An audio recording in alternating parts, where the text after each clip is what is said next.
Hello, this is Spartan Commander, and it's the 334th Rome Total War Brotherhood game that I put onto YouTube. Straight away you'll see this is fought on the Germanic Forest map, with lots of big open plains and woods as well. If you want to bring a barbarian faction, not only do you get the winter bonus, but you would get the woods bonus too if you decided to fight into the woods. So that's why I like to fight on this map, because a lot of variety, and you can bring barbarian faction if you like. Okay, our first teammate is I think it's Antioxos Megas, who has bought the Rome Julio faction. As you can see here, a lot of his army is in the woods, so maybe we'll have a little look at his army and upgrades a little bit later on. Our next teammate is Brotherhood member Cal, who has bought the Rome Scipio faction. As also, you can see he's got some of his army in the woods there as well, so maybe we'll have a look at his army build and upgrades a bit later. Okay, our third teammate is Brotherhood member Uther, who has bought a very old Britannia army. As you can see, when we look at the actual units here, you'll see it's very unusual from the modern Britannia army. As you can see, he's got the elite chosen swordsman, and if you notice there, he got full upgrades. So that's 3 experience stripes, gold shield, gold attack for the elite chosen swordsman. There you go. For some of you who may not have seen Britannia troops before, that's the chosen swordsman, as I say, the elite infantry of Britannia. And once you got, so I think you've got six units of them. And then we move on to another unit. Now these guys are Woad Warriors. Woad Warriors, and these are also fully upgraded. Now these troops are pretty tough as well. You'll see during the course of the battle probably how tough they are. And if you notice, they've got long swords, so they can do a lot of damage with those long swords. And it'll be interesting to see how well the Woad Warriors do integrating with their chosen swordsman there. Also, Uther has chosen to bring, as you can see, druids. Now, obviously, for barbarian troops at a very low morale, bring in like a druid unit gives the actual troops more morale, because these guys are like their religious unit, and they give their fighting troops a lot of morale while they're fighting. So actually bringing the druids is quite a good idea, really, for barbarian troops. And if you notice here, can you see Uther's only got 4 head hurlers, very small amount compared to modern day armies. And if you notice these head hurlers, those heads are effective against armor. They also bring a fear factor, and the real head hurlers used to dip those heads in lime before they threw them, so even if the heads just touch the skin of the enemy, they would cause terrible burns. But as I say, he's only got 4 units. I bet there's a lot of modern Britannia army people watching this going, ooh, only 4 head hurlers. But remember, this is a very old army built by Uther. It's probably a tried and tested Britannia army, so it'll be interesting to see how it does during the course of the battle. So, as I say, only 4 head hurlers there. As I say, most people bring about 14 head hurlers and 6 fully upgraded chariots. So, as I say, this is a new an old type army there.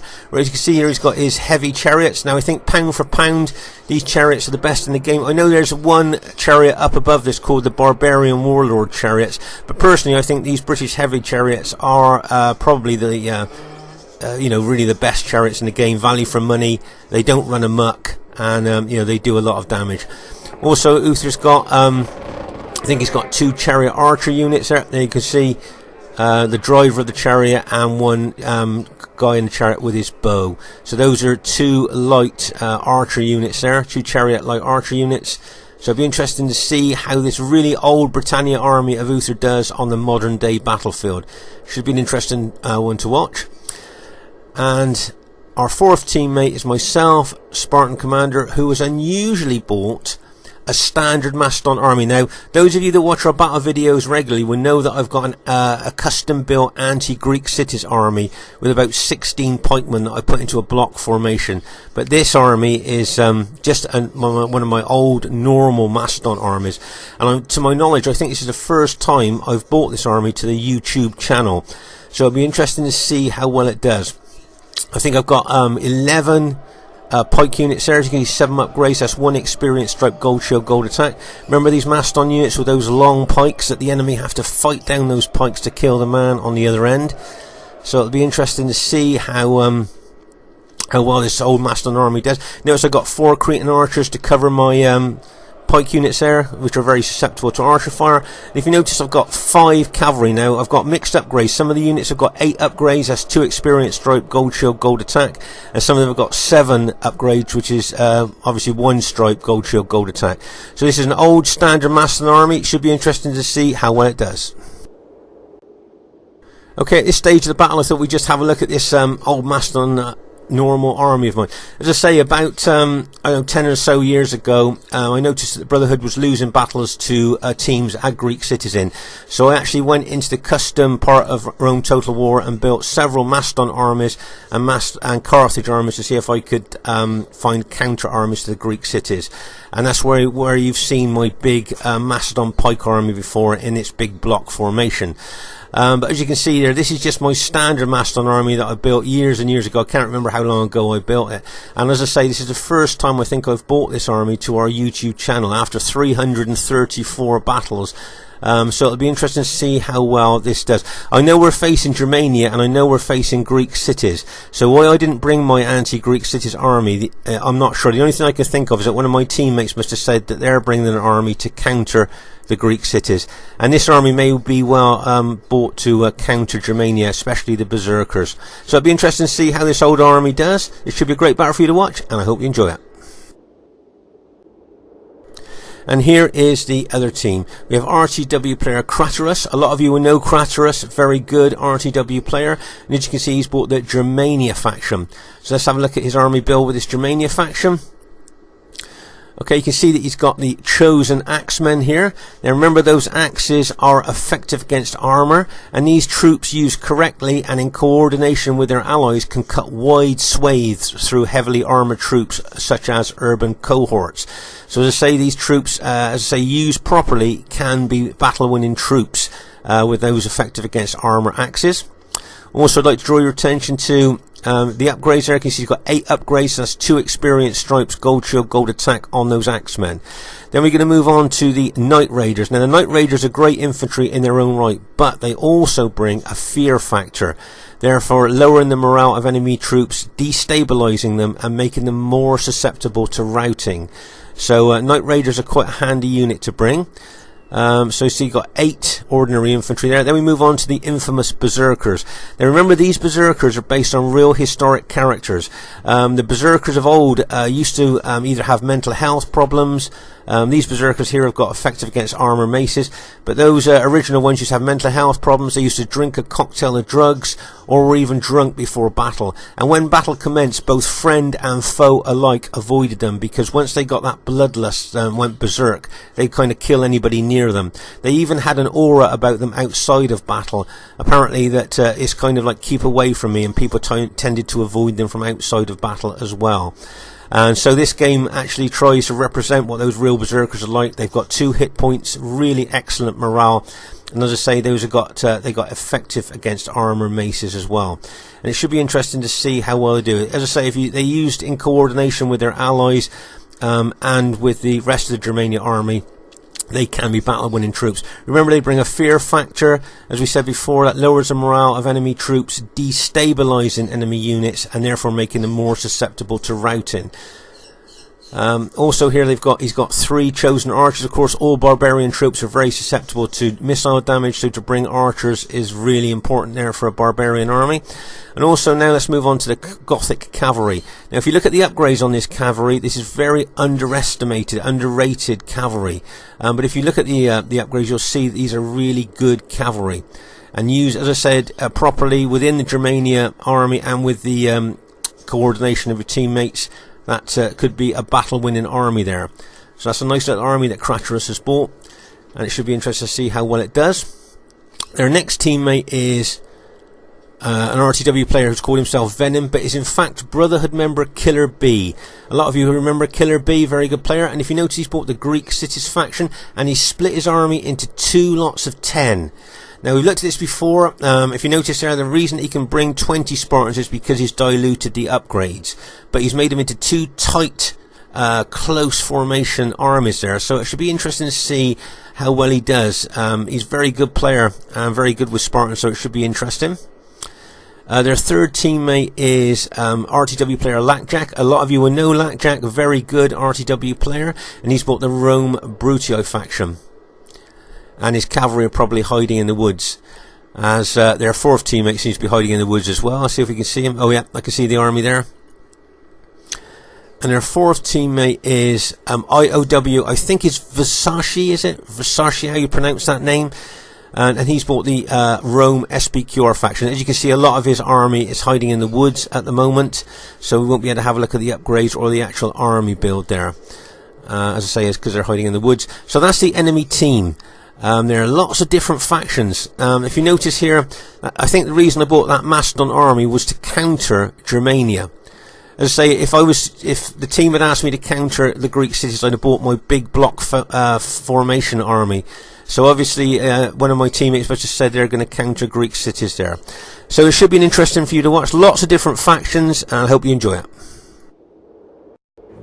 Okay, at this stage of the battle, I thought we'd have a look at Cal's army. Do you remember his army was mostly hiding in the woods there? You can see that Cal's actually bought an Eagle unit there. You know, it's that 122-man Eagle unit. So that's for extra morale for his infantry. So not only has he got his general to give morale to his troops, he's got his Eagle unit to give morale to his troops as well, which may well prove to be important during the course of the battle. Plus he's got 6 cavalry there as well, I can see. And our Megas Julii teammate over here as well. Just thought I'd have a look at his army. As you can see, I think he's got the standard 3, 6, 9, 12, yeah, 14 infantry and 6 cavalry. Should be a good one for the watch.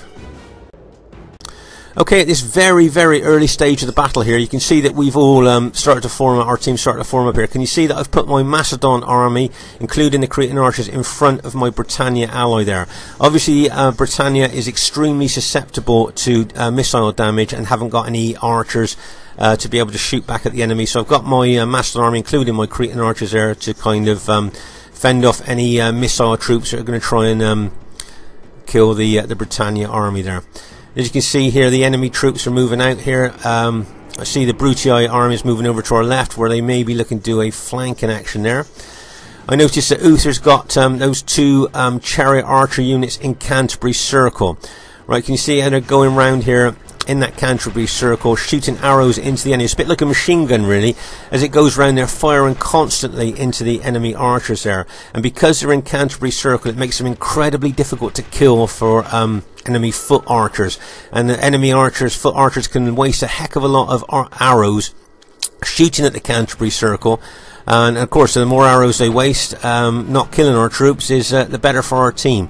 So as I say, Uther got those chariot archers in Canterbury Circle, doing a lot of damage to those Germanic foot archers there.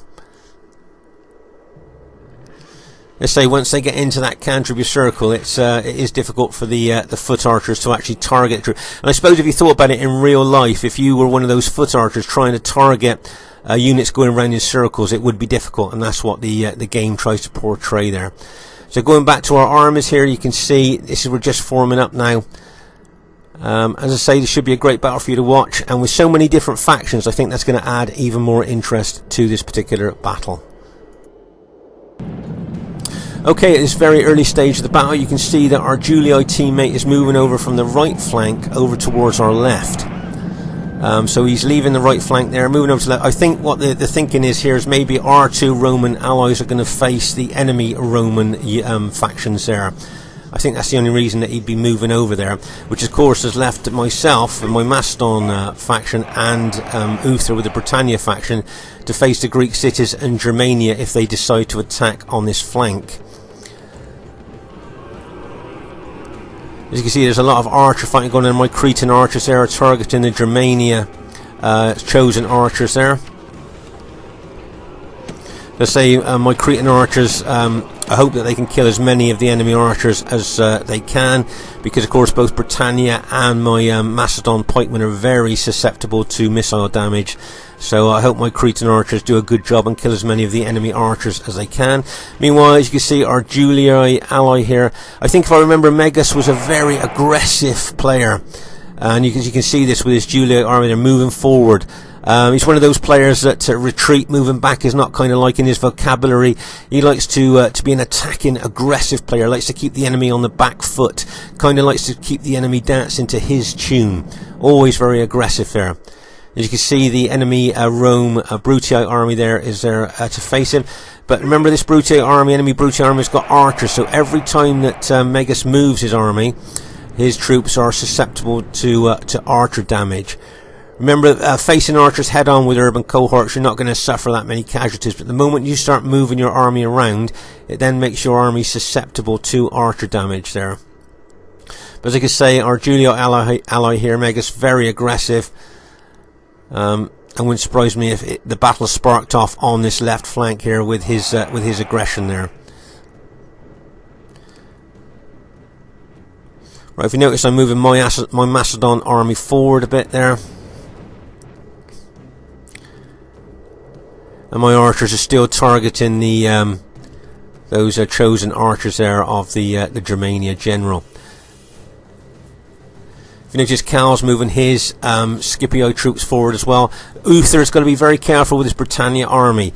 That Britannia army can be very strong, but you have to use it in a particular way. He knows what he's doing with that Britannia army. He's not going to bring them forward until he's ready to use them. And remember, his troops are very susceptible to archer damage, so he needs to keep his troops out of archer range as well.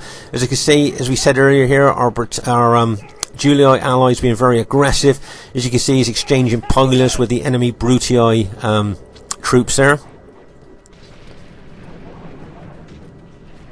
As I say, this left flank of ours, it wouldn't surprise me with Megas there if he decided to attack. If you notice, can you see the enemy have brought one of their Greek cities armies over? So there's a 10-man Greek city army there, plus I see Germania's bringing the bulk of his army over here as well.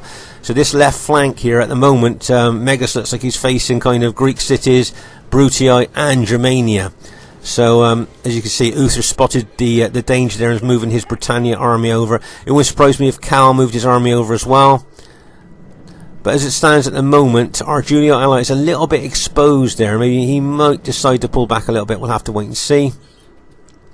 Meanwhile, over here on the right flank, you see I've got my Macedon army and my Cretan archers still trying to target the enemy foot archers there. But as you see, my army is basically facing the SPQR Roman army there. As I say, it wouldn't surprise me if Cal decided to move his army there. But as you can see from this angle, our Julii ally is a little bit exposed, a little bit isolated out there on that left flank. If the enemy decided to do, see that Greek cities army and Brutii army, if they decided to hit him all of a sudden with a lightning hit, maybe the Germania army are hiding in the woods as well. That could be quite a lot for our Julio ally to be able to hold there. I know we're not that far away, but he is a little bit isolated there, I think.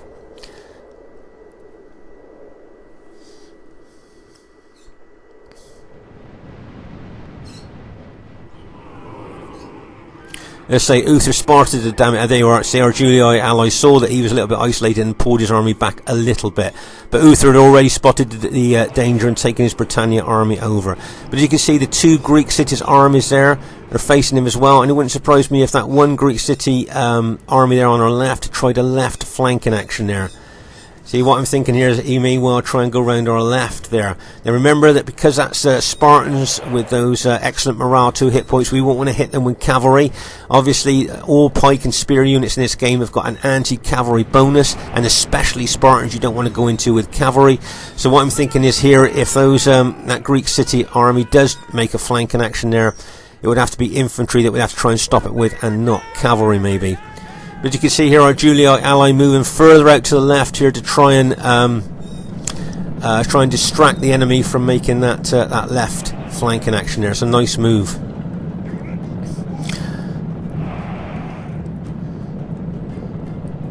As you can see there, the Greek cities player now has moved back. He's moving back now closer to his Brutii ally. So that was a nice counter move there by our Julii ally. Forcing that Greek city general there to pull that one of his armies back there. But can you see how the archers are targeting our Julii ally? Remember what we said, facing archers head on with urban cohorts, you're not going to suffer a lot of casualties, but the moment you move, you are susceptible to archer damage. and that's what that Brutii general's been doing, shooting arrows at our Julii ally there.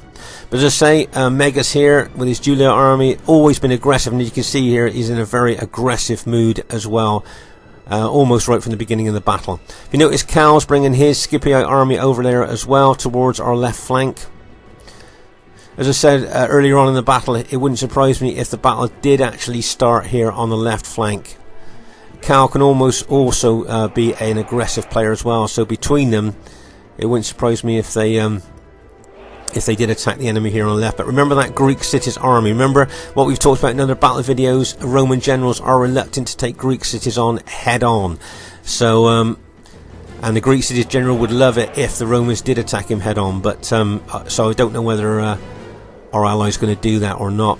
If he's going to stand his ground against that Greek city hit, he might put some units into Testudo after he's thrown some pilers into them to weaken the forward units. But remember, those Greek cities have got 2 hit points. Right, okay, let's pause the game for a second to take stock of exactly what's going on. So as you can see here, you've got a Greek cities army there trying to attack. You've got the Germania army hiding in the woods that have just come out of hiding. So you've got Germania, Greek cities, and the enemy Brutii Roman army there moving in on our left flank. So as I say here, it could well be, and you've got cavalry, enemy cavalry up there behind there as well. So as I say, the enemy could be planning a massive attack here on our left flank. As you can see, as I said, Cal's moved his Scipii troops over to help his ally here. And you can see that Greek cities, as you can see, Killer B with his Greek cities army there, or Venom as he's called himself in this battle, very aggressive there with that Greek cities army. And remember, when you're being aggressive with that Greek cities army, you know you're not going to be counter-attacked by cavalry, because as I said, explained earlier, with those Spartans with those anti-cavalry bonuses there, will stop any cavalry hit. And you can see a lot of pilers going into the forward units of those Spartans. But remember, with those Spartans with those 2 hit points and all those excellent specifications, they suffer a lot less damage by pilers than other units. As you can see, Uther's brought his Britannia army over here, but of course, being barbarian, he won't want to take on those Greek cities. Because obviously barbarian troops, as we know, will die quickly on spears or pikes. So it wouldn't surprise me if he moved his army back from that position there, as that he knows he don't want to fight any pikes or spears. And there you go, he's pulling them back. He's probably leave his head hurlers there to throw those effective against armor heads and fear bringing heads into those Spartans. Make no mistake, those effective against armor heads do cause a lot of casualties. That's why modern players that bring Britannia bring 14 units of them, because those heads really do a lot of damage. They can actually cause so many casualties to an army, they can cause them to rout with their morale loss dropping because the casualties are taken.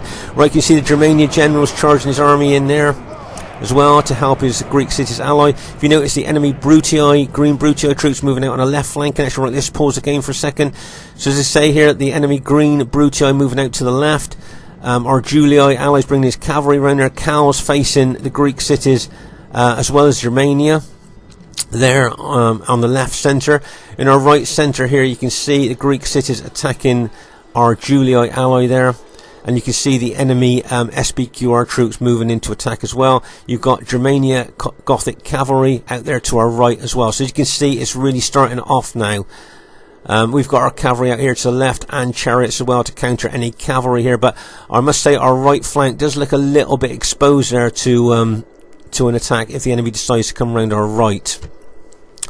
Okay, so as he said, the enemy's brought his Brutii army over here. You can see that our Julii ally has got his cavalry out there. We've got some chariots out here on our left flank as well to try and counter that Brutii army.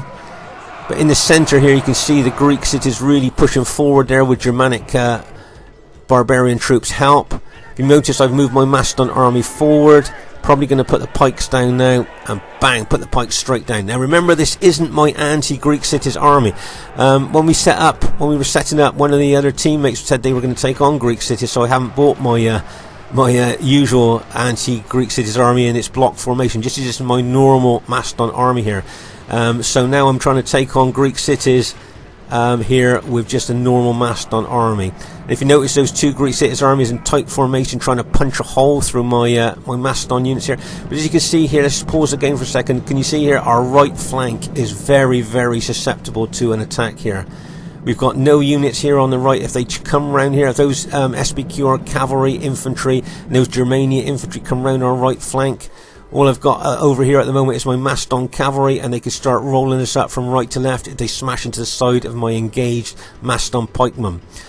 Uther may well bring his Britannia army here. He'll probably see the threat and come over here. But as I say, this Macedon army of mine is not my custom-built anti-Greek cities army. It's just a normal Macedon army, and you can see that the tight formation of the Greek cities army is trying to punch a hole through my Macedon army there.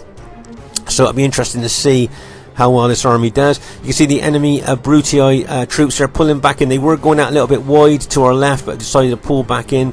Probably seeing all that cavalry, all our Scipii and Julii cavalry, and our chariots there over to our left. Brutii players decided to move his army back in there. But as I say, as you can see here, I'm sure a lot of veterans can see here, our right flank is really exposed to a big hit there by the enemy. As I say, Uther may well spot that and decide to bring his Britannia army over to try and plug that gap on our right. But if the enemy do push round here on the right flank here, we could be in a lot of trouble, I think. If you notice, our Julii ally's got a couple of units in Testudo. If you notice, there's some SBQR cavalry, looks like it's going to charge in. And if you notice, our Julii ally took his units out of Testudo and decided to move them back there, as I don't think he wanted to take those cavalry charges there, because he knows his pros units were probably a rout.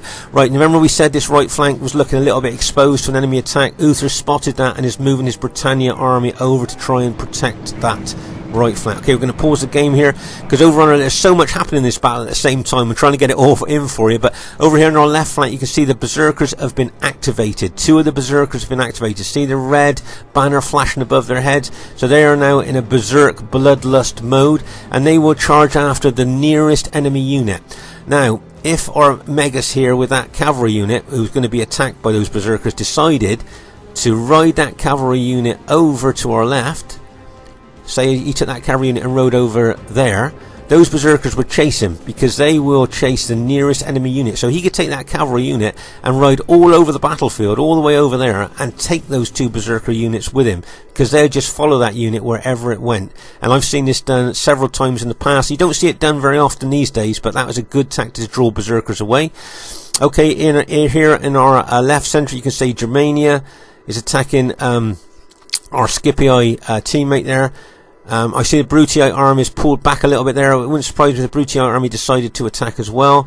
But you can see, as I say, on our left flank and left centre, a lot of the action kicking off there. Meanwhile, over in our right centre here, you can see that the Greek cities' armies in those tight, close formations are gradually pushing their way through my Macedon army. Can you see I've turned some Macedon units to attack the flank of that attacking Greek cities' army there? And as you can see here, there's a lot of attacking going in on my Macedon army there, but can you see that most of the enemy SBQR army is intact? As you can see, Uther has moved his Britannia army over here to try and, if you like, counter any right flank attack here by the enemy. So to say, we've got SBQR infantry, Germania cavalry here on our right flank ready to attack. And it'll be interesting to see if Uther with his Britannia army and my Macedon army will be able to hold here on the right, or whether we will be broken. Let's say here, so let's go back to as I say, there's lots going on all over the battlefield at once. It's difficult to try and get the whole battle in for you, but as you can see, those Macedon units, as we said, will chase the nearest enemy unit there. Now, if that cavalry unit rode off around the battlefield, those berserkers would chase after it. But I see Megas is taking his units away from the berserker units, but over towards our allies there. And then you can see all 3 berserker units have been activated. You see Cal with his Scipii troops there are now facing Germania and Brutii attack there. Now, can you see? That's my, I think that's my general just been killed there. You can see now the berserkers closing in on the flank of Cal's army.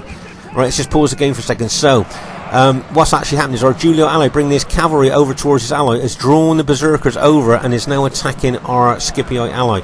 We've got Brutii, Germania troops attacking our Scipii ally, and those 3 berserker units. Meanwhile, in our centre, you can see a lot of my Macedon units have been routed by those Greek city units there. So as I say, I wasn't set up to fight the Greek cities with that army there, so I'm doing the best I can.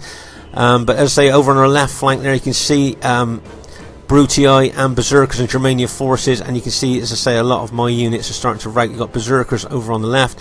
You see I'm trying to attack the Greek cities here from both sides as well as the front here of that army. But you've got, say, you've got Germania cavalry, and you've got the SBQR cavalry and SBQR infantry there. Let's say Uther's got his units in combat there. He's got his chariots over to the right, ready to charge in. But if you notice, the SBQR cavalry is ready to charge in, and of course, his infantry are moving forward as well. So let's say I think our right flank here is in a really precarious position. And I think maybe whoever wins on this right flank could go on to win the battle. It could prove pivotal what happens here on this right flank. Those chariots, don't forget, bring a fear factor, and have got a lot of killing abilities.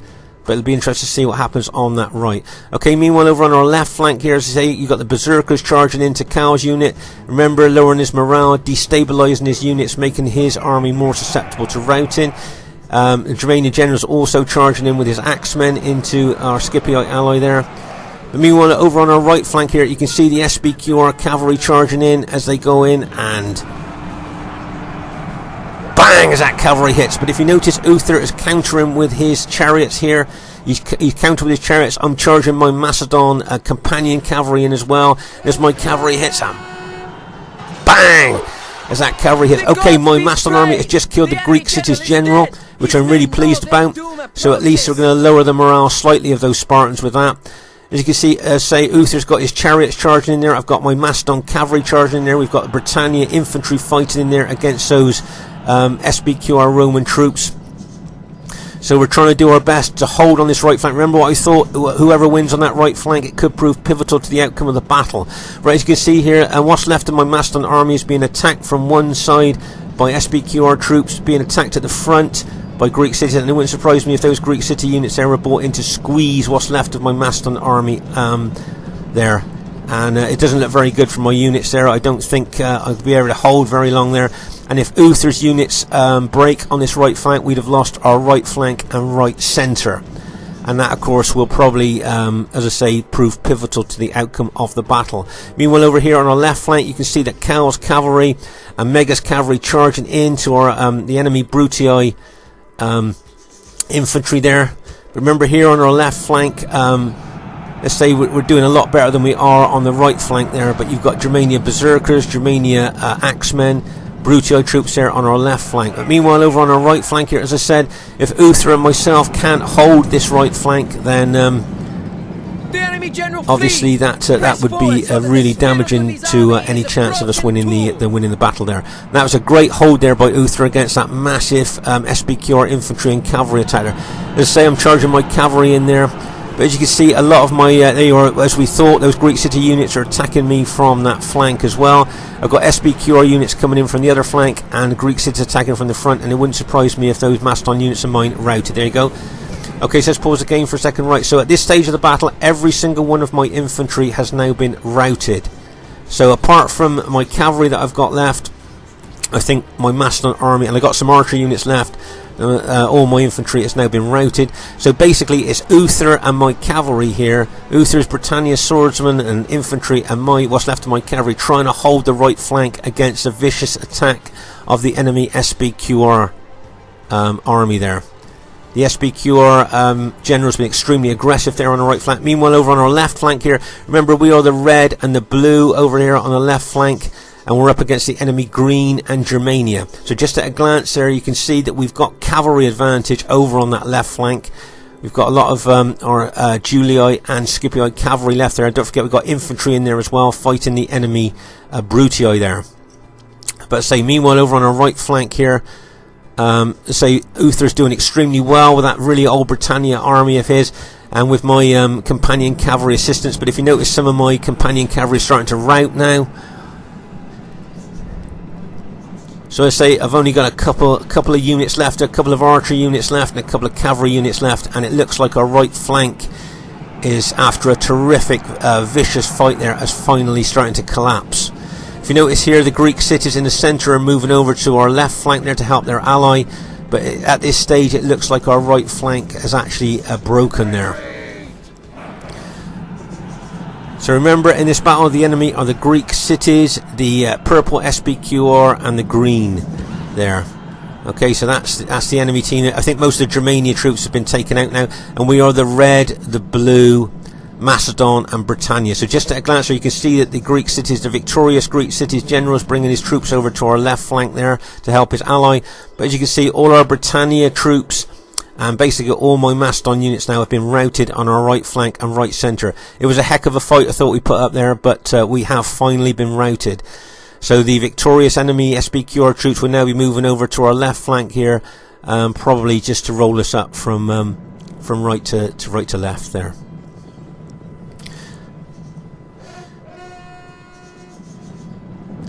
So just to remind you there, the enemy are the green Brutii, the Greek cities, and the purple SBQR. And they were Germania as well, but I think all the Germania troops have been killed there.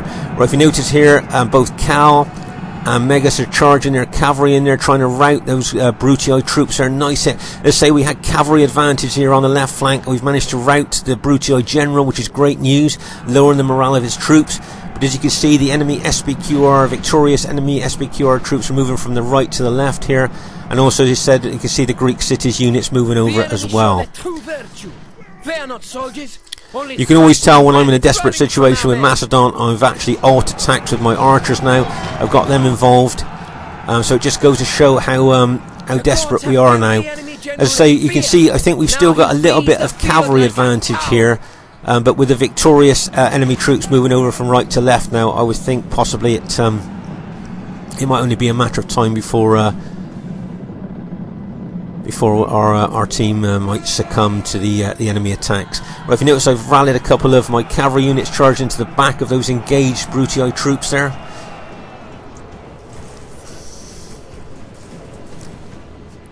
And over here on our left flank, and this could be a very important part of the battle as well. Can you see that the enemy SBQR cavalry have charged into what's left of our allies' Julii cavalry there, but the Julii generals cleverly brought his infantry over as well.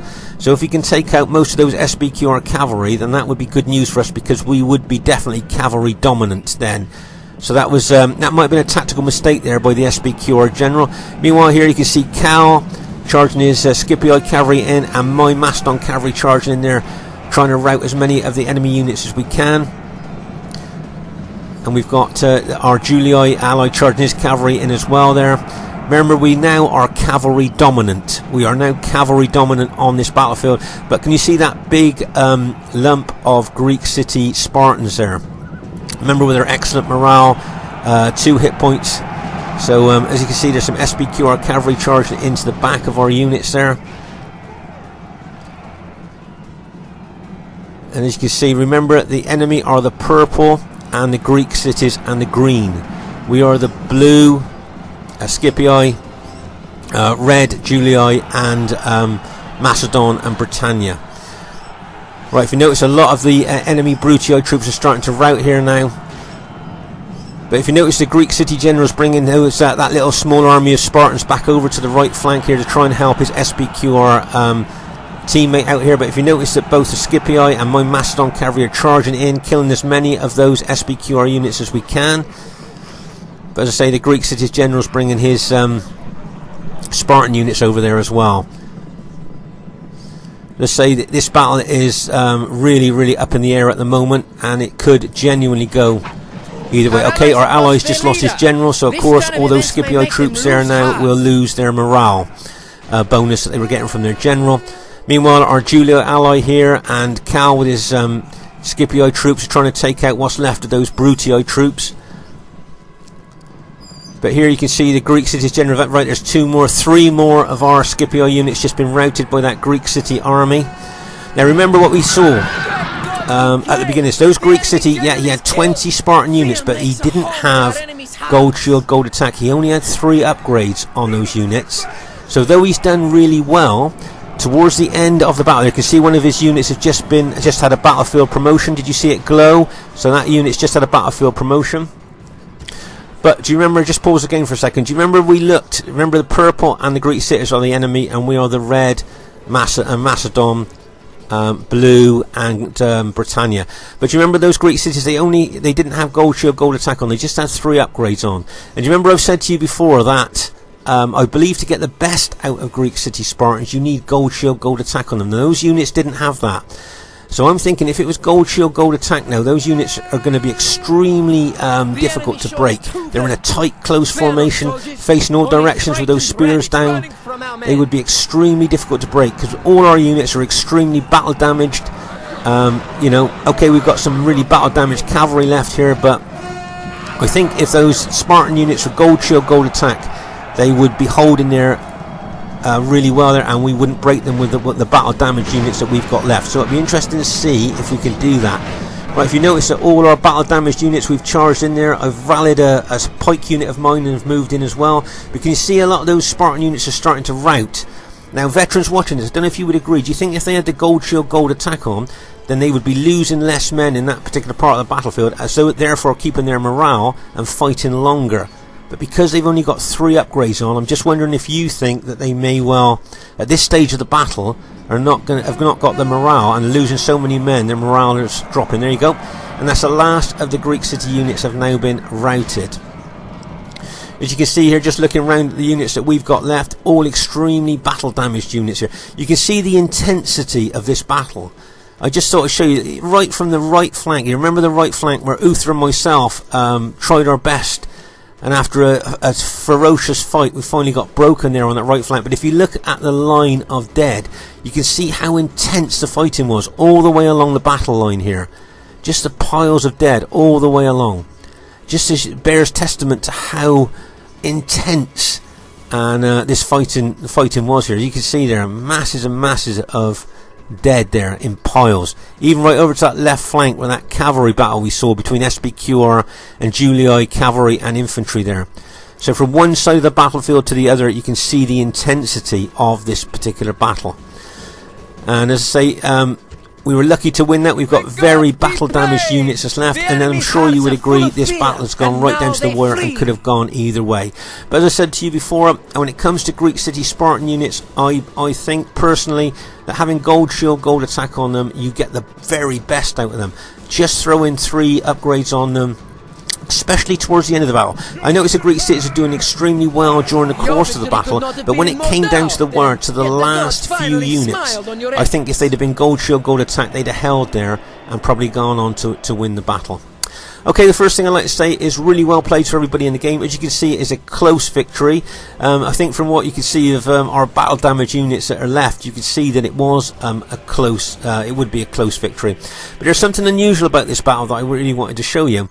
And that is, can you see that the highest kills, 2003 for Venom there, and then the second highest kills, 1,000. Well, my old Spartan army did okay, and he was killing a lot of my 120 man units. But to get 2003 kills is good. And also the IOW guy got 1,909 kills. So those two got the 2 highest kills in the battle, but were in the losing team.